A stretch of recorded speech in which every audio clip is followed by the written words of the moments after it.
हमारी संस्कृति, हमारी पहचान। यज्ञ, योग, आयुर्वेद सदा रहे हमारे साथ।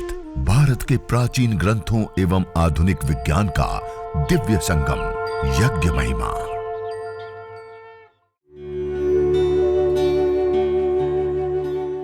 भारतीय संस्कृति में यज्ञ, योग एवं आयुर्वेद जैसी अमूल्य विद्याएं हैं, जिसका मूल है वेद।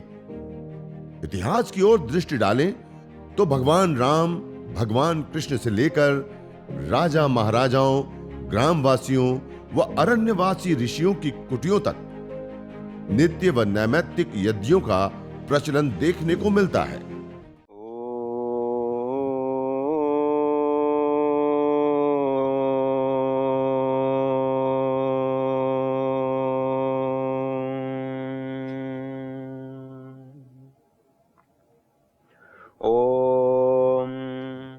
विश्वानि देव सवितर्दुरितानि परासुव यद्भद्रं तन्न आसुव।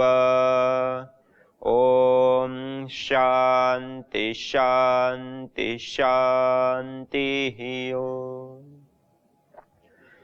इस प्रकार हम कोई भी कार्य की शुरुआत करते हैं, शुभ प्रारंभ करते हैं, तो परमपिता परमात्मा का निज नाम पावन ओंकार का उद्घोष करते हुए हम शुरू करते हैं। आज यह यज्ञ चिकित्सा एवं प्रशिक्षण दिवस का आप सभी का दूसरा दिवस है। प्रथम दिवस में हमने कुछ क्रिया विधि आदि के विषय में हमने जाना। आज हम इसी यज्ञ को लेकर के और कुछ विषयों को लेकर के हम और जानेंगे। उससे पहले जिनके अथक तप और पुरुषार्थ के कारण, जिनके ज्ञान के कारण, विज्ञान के कारण आज पूरा संसार आलोकित हो रहा है, ऐसे परम पूज्य श्रद्धेय वंदनीय परम पूज्य स्वामी जी महाराज, परम पूज्य श्रद्धेय आचार्य श्री को याद करते हुए, उनकी सूक्ष्म उपस्थिति को स्मरण करते हुए कि जिनके अथक तप और पुरुषार्थ के कारण आज हम सब लोग हमारी ऋषियों की विद्या, हमारी प्राचीन विरासत, योग, यज्ञ, आयुर्वेद, जो इस संस्कृति की मुकुट मणियां हैं, उनको हम आत्मसात कर पा रहे हैं, उनको हम सीख पा रहे हैं, उनको हम अपने जीवन में धारण कर पा रहे हैं। और उसके साथ साथ हम और जन जन तक पहुंचा करके जन जीवन को हम आसान, सुखद, रोग, दोष, क्लेश, पीड़ाओं से मुक्त, स्वस्थ, समृद्ध राष्ट्र का निर्माण आदि कार्य को संपन्न करने में हम सब सक्षम और समर्थ हुए। आज हम सब मिलकर के इस राष्ट्र सेवा का कार्य जो परम पूज्य श्रद्धेय स्वामी जी महाराज, परम पूज्य श्रद्धेय आचार्य श्री के माध्यम से जो आज पूरे राष्ट्र में व्यापक रूप से आगे बढ़ रहा है, और आप सभी योग योद्धा, याजिक भाई बहन जो इस अभियान में अपना कंधा से कंधा मिला करके रात दिन आपने कार्य कर रहे हैं और किया है। और आज आप सभी अलग अलग राज्य से, अलग अलग जिलों से, पूरे भारतवर्ष से आप सभी योगी साधक भाई बहन इस यज्ञ चिकित्सा और प्रशिक्षण के लिए आप जुड़े हैं। आप सभी भी साधक याजिक भाई बहनों का मैं सादर प्रणाम करते हुए स्वागत करता हूं।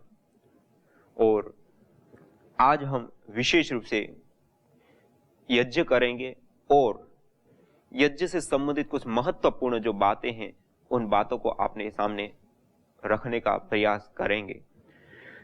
तो आइए हम सब लोग सीधा बैठते हुए, सबसे प्रथम जैसे कल हमने लास्ट में यज्ञ किया था, आज आपको प्रथम कुछ यज्ञ करके हम बताएंगे। और जो यज्ञीय वायुमंडल का निर्माण हुआ, शुद्ध वायुमंडल, पवित्र वायुमंडल, जो जीवनी शक्ति से युक्त वायुमंडल है, उस पवित्र सुगंधित यज्ञीय वायुमंडल में हम बैठ करके और फिर ऋषियों की विद्या,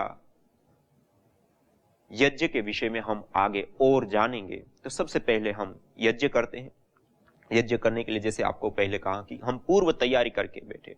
हमारे पास इस प्रकार से पिघला हुआ घृत हो, जिसके अंदर तापमान काफी मात्रा में हो, अर्थात पूरा पिघला हुआ हो। जमा हुआ घृत का हम प्रयोग नहीं करते यज्ञ के लिए। यह विशेष रूप से हम इस प्रकार से तपा हुआ गर्म घी हम रख ले। इस प्रकार से एक दीपक, दिया पीतल आदि का, और इस प्रकार की ये छोटी सी बाती को नीचे से थोड़ा सा मोड़ खींच करके और रखते हैं तो ये खड़ी रह जाती है, गिरती नहीं। इस प्रकार से हमने ये बाती लगा दी। और यज्ञ कुंड के अंदर, जैसे मैंने आपको कल भी बताया था, आज मैंने पहले से ही तैयार करके रखा, आप देख सकते हैं ये छोटे छोटे टुकड़े हमने गाय के गोबर की स्टिक का हम प्रयोग कर रहे हैं तो उसका हमने टुकड़े डाल दिया। और आप अन्य संविधाओं का प्रयोग ले रहे, चाहे वो आम है, पीपल है, बरगद है, गुलर है, पलाश है, बिल्व है, या और भी बहुत सारी ऐसी संविधाएं हैं, अपामार्ग से लेकर के आंक, मदार आदि तक की।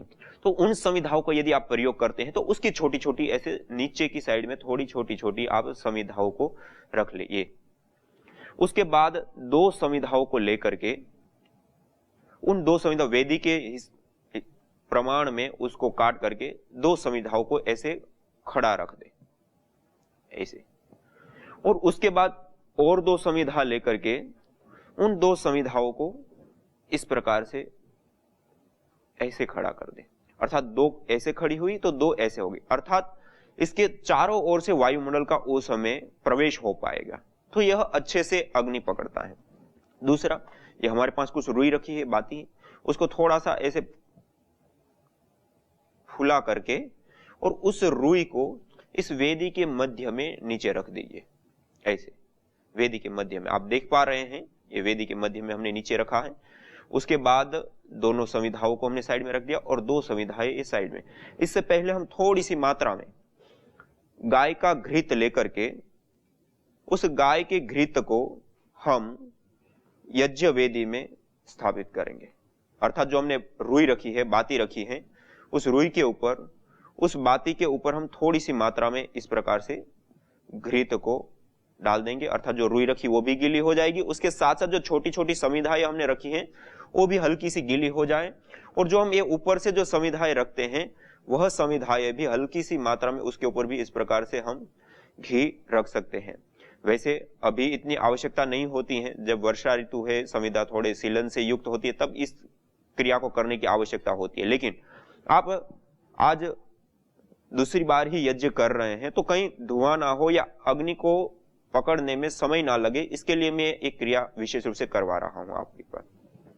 तो इस प्रकार से हमने ये संविधाओं को रख दिया, और संविधाओं को रखने के बाद हमने विशेष रूप से उसके ऊपर थोड़ा सा घृत का सिंचन कर दिया, और दो संविधाएं हमने ऐसे रख दी, और उसके ऊपर भी हम थोड़ी सी मात्रा में घृत रख देंगे, जिससे वो तुरंत और जल्दी से अग्नि को वह पकड़ ले। और एक संविधा हम और लेंगे, उस संविधा को भी हम घृत से सिंचित कर देंगे, घृत से गीली कर दीजिए ऐसे। घृत से सिंचित करने के बाद उसको आप पास में रख लीजिए। अब हमारे पास कर्पूर रखा हुआ है, यह कपूर की दो टिकिया हैं। एक टिकिया को आप हाथ में लेकर के ऐसे दबाएंगे तो उसका पाउडर हो जाएगा। उस पाउडर को उस बाती के ऊपर और संविधाओं के ऊपर ऐसे डाल दीजिए। और एक दूसरी टिकिया मेरे पास है, उस टिकिया को आप शुरू में इस प्रकार से रखें कि वो आगे से बाहर की ओर निकली हुई, अर्थात आप दीपक के पे उसको लगाएं तो सीधा वो अग्नि को पकड़ पाए, ऐसे रख करके तैयार करके रख लीजिए। और जो आपके पास दीपक है, उस दीपक के अंदर भी आप थोड़ी सी मात्रा में जो हमने बाती लगा ली है, बाती लगाने के बाद थोड़ा सा घृत उसमें सिंचित कर दे, रख दे, डाल दे। घृत हमने दीपक में भी डाल दिया, कपूर को भी लगा दिया। अब हम यज्ञ का प्रारंभ करेंगे, तो सबसे पहले सीधे बैठते हुए 3 बार पावन ओंकार का उद्घोष करते हैं, मंगलाचरण इसको कहते हैं।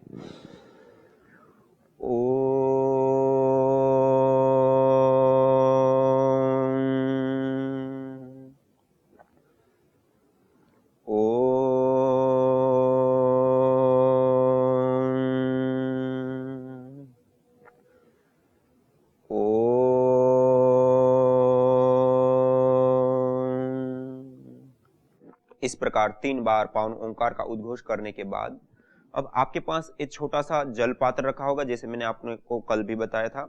एक छोटी सी कटोरी में आप कोई भी कटोरी या ताम्र पात्र में जल लेकर के अब अपने दाएं हाथ की अंजलि में जल लेंगे। हम दाएं हाथ की अंजलि में जल लेकर के ओम अमृतोपस्तरणमसि स्वाहा। अब इस जल का हथेली को नाली नुमा बनाते हुए ओष्ठ के साथ लगाते हुए इस जल का पान करना है। इसको कहते हैं आचमन करना, बिना आवाज किए। दूसरी बार हम जल लेंगे ओम अमृता पिधानमसि स्वाहा। मंत्रोच्चारण के बाद उसका पान करते हैं। अब हम तीसरी बार जल लेंगे ओम सत्यम यशः श्रीर्मय श्री श्रयताम स्वाहा। 3 बार जल का पान करने के बाद उस हाथ को अब हम धो लेंगे, हस्त प्रक्षालन करें। जो हमारे पास ये छोटी सी प्लेट रखी है उस प्लेट के अंदर इस जल को डाल देंगे। फिर बाएं हाथ की अंजलि में हम जल लेंगे और आचमन पात्र को अब हम थोड़ा सा साइड में कर देंगे। अब दाएं हाथ की मध्यमा और अनामिका 2 उंगलियों का जल में स्पर्श करते हुए एक एक अंग का स्पर्श करते हुए उस अंग की पवित्रता के लिए, शुद्धिकरण के लिए, उसकी शक्ति की कामना करते हुए हम परमपिता परमेश्वर से प्रार्थना करते हुए अब हम अंग स्पर्श करेंगे, एक एक अंग का स्पर्श करेंगे। ओम वांग्म आस्यस्तु, ओम नसोर्मे प्राणोऽस्तु, ओम अक्ष्णोर्मे चक्षुरस्तु, ओम कर्णयोर्मे श्रोत्रमस्तु, ओम बाह्वोर्मे बलमस्तु, ओम ऊर्वोर्म ओजोऽस्तु, ओम अरिष्टानि मेंगानि तनुस्तन्वा मे सह सन्तु।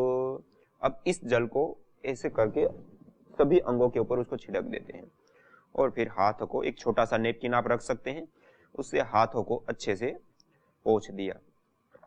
यह आचमन और अंग स्पर्श की क्रियाएं हमारी संपन्न हुई। आचमन और अंग स्पर्श करने के बाद अब हम दीप प्रज्वलन कर सकते हैं। दीप प्रज्वलन के बाद अग्न्याधान करते हुए हम अग्निहोत्र को कर सकते हैं।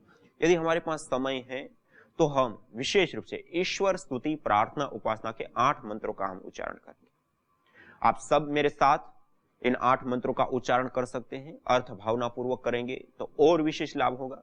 तो आइए आज हम ईश्वर स्तुति प्रार्थना उपासना के 8 मंत्रों का उच्चारण करते हुए इस देव यज्ञ का हम प्रारंभ करते हैं। अथ ईश्वर स्तुते प्रार्थनोपासना।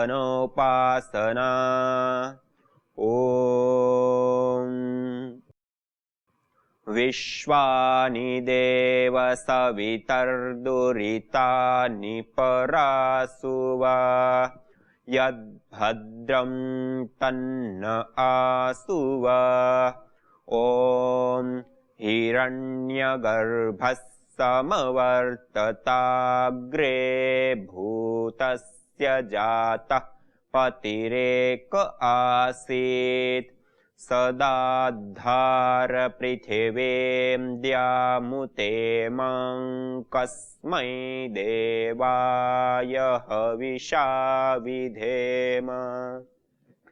ओम य आत्मदा बलदा यस्य विश्व उपासते प्रसिसं यस्य देवाः यस्य छायामृतं यस्य मृत्युः कस्मै देवाय हविषा विधेम। ओम यः प्राणतो निमिषतो महित्वैक इद्राजा जगतो बभूव य ईशे अस्य द्विपदश्चतुष्पदः कस्मै देवाय हविषा विधेम। ॐ ये नद्यो रुग्रा पृथिवी च दृढा येन स्वस्तभितं येन नाकः यो अन्तरिक्षे रजसो विमानः कस्मै देवाय हविषा विधेम। ॐ प्रजा आपते नत्वदेतान्यन्यो विश्वा आजातानि परिता बभूव यत्का आमास्ते जुहुमस्तन्नो अस्तु वयं स्याम पतयोरयीणाम्। ॐ स नो बन्धुर्जनिता सविधाता धामानि वेद भुवनानि विश्वा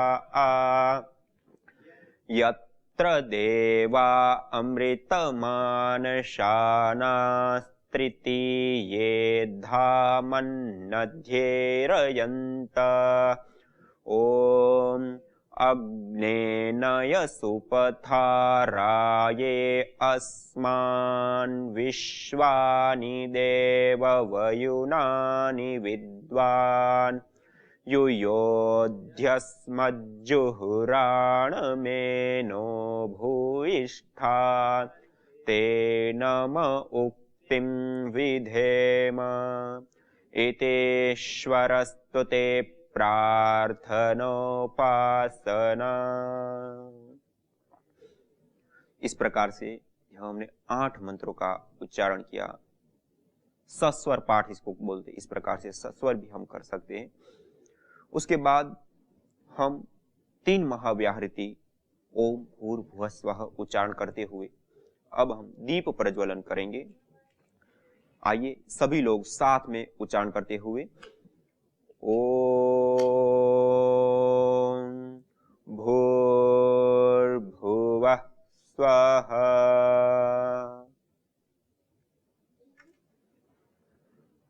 इसके बाद श्रु के अंदर जो हमने कपूर रखा था उसको हम ले लेंगे हाथ में और अब हम अग्न्याधान करेंगे। ओम भूर्भुवः स्वर्योरिव भूम्ना पृथिवीव वरिम्ना तस्या आस्ते पृथिवी देवयजनी पृष्ठे अग्निमन्नादमन्नाद्याया दधे। वेदी के मध्य में जो हमने रुई रखा उसके ऊपर इस कपूर की टिकिया को रख देंगे। अगले मंत्र के माध्यम से इस अग्नि को प्रदीप्त करने के लिए संविधा लगाना पड़े, घृत की आहुति देनी पड़े या हवा देनी पड़े, जो आवश्यकता पड़े वो सब हम कर सकते हैं। ओम उद्बुद्ध्य स्वाग्ने प्रतिजागृहे त्वमिष्टा पूर्ते सगं सृजेथामयञ्च अस्मिन् सधस्थे अद्युत्तरस्मिन् विश्वे देवा यजमानश्च सीदत। जो हमने पूर्व में एक संविधा घृत से गीली करके साइड में रखी थी उसको हमने बीच में रखा है। अब ये हमने 3 संविधाओं का रख दिया, अग्नि को स्थापित कर दिया। अब हम संविधाओं का आधान करेंगे। संविधा आधान के लिए यह हमारे पास संविधा है। हम 8 अंगुल के बराबर इस प्रकार की छोटी छोटी संविधाओं को हम काट लेते हैं वेदी के अनुसार और इस संविधा को हम अब घृत से सिंचित करेंगे। इस प्रकार से घृत से सिंचित करने के बाद हम विशेष रूप से मंत्रों का पाठ करते हुए संविधाओं का हम आधान करेंगे। इस प्रकार से चारों ओर घी लगा करके दोनों हाथों के माध्यम से इस प्रकार से प्रणाम मुद्रा में संविधा को पकड़ते हुए ओम अयंत येद्म आत्मा जात वेदस्ते नेध्यस्वर्धस्व चेद्धवर्धय चास्मान् प्रजया पशुभिर्ब्रह्मवर्चसे नान्नाद्येन समेधय स्वाहा इदमग्नये जातवेदसे इदन्न मम ॐ समिधाग्निं दुवस्यत घृतेर्बोधयता तिथिम् आस्मिन् हव्या जुहोतन सुसविद्धाय शोचिषे घृतं तीव्रं जुहोतन अग्नये जातवेदसे स्वाहा इदमग्नये जातवेदसे इदन्न मम ॐ तन्त्वा समेद्भिरङ्गिरो घृतेन वर्धयामसि बृहच्छोचाय विष्ठ्य स्वाहा इदमग्नये अंगिरसे इदन्न मम। यह हमने समिधाओं का आधान कर दिया।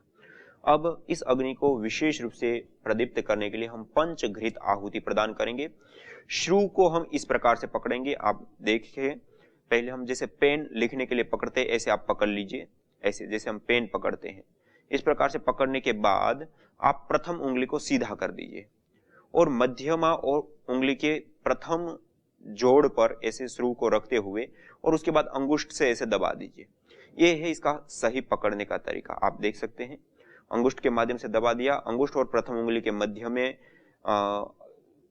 डंडी आ गई है और मध्यमा उंगली के प्रथम जोड़ पर हमने दबाया है इस प्रकार से। और जब हम ओम का उच्चारण करेंगे तो घृत को भरेंगे इस प्रकार से, और जब हम स्वाहा बोलेंगे तो स्वाहा के साथ हम इस प्रकार से आहुति प्रदान करेंगे।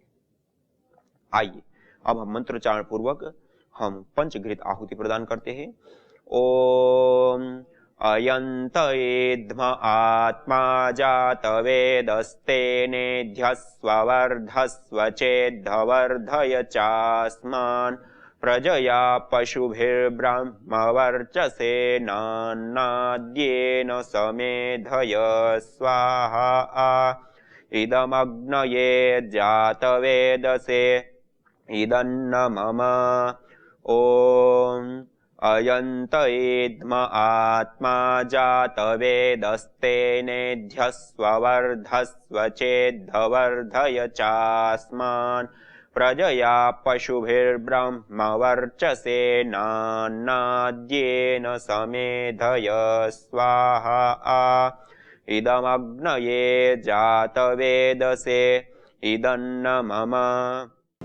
यज्ञ अस्थमा से लेकर कैंसर जैसे जानलेवा रोगों से बचाने के साथ ही तनाव, अनिद्रा व अवसाद आदि मानसिक रोगों को दूर कर शांति व सौमनस्य प्रदान करता है।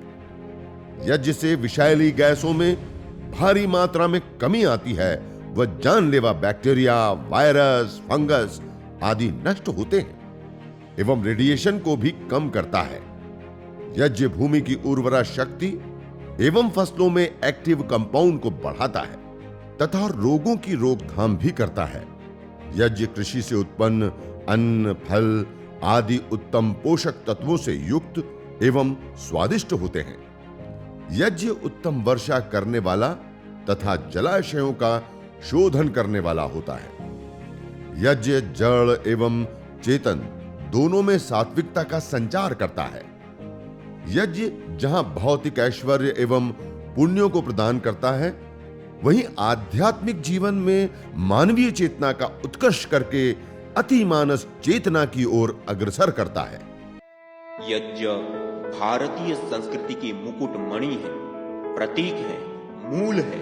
मानव जीवन के हर पहलू के साथ यज्ञ जुड़ा हुआ है, चाहे वह संस्कार हो, चाहे पूजा पाठ या फिर पर्व से लेकर हर शुभ अशुभ अवसरों में भी यज्ञ करने की सार्वभौमिक, वैज्ञानिक एवं पंथ निरपेक्ष पावनी परंपरा रही है।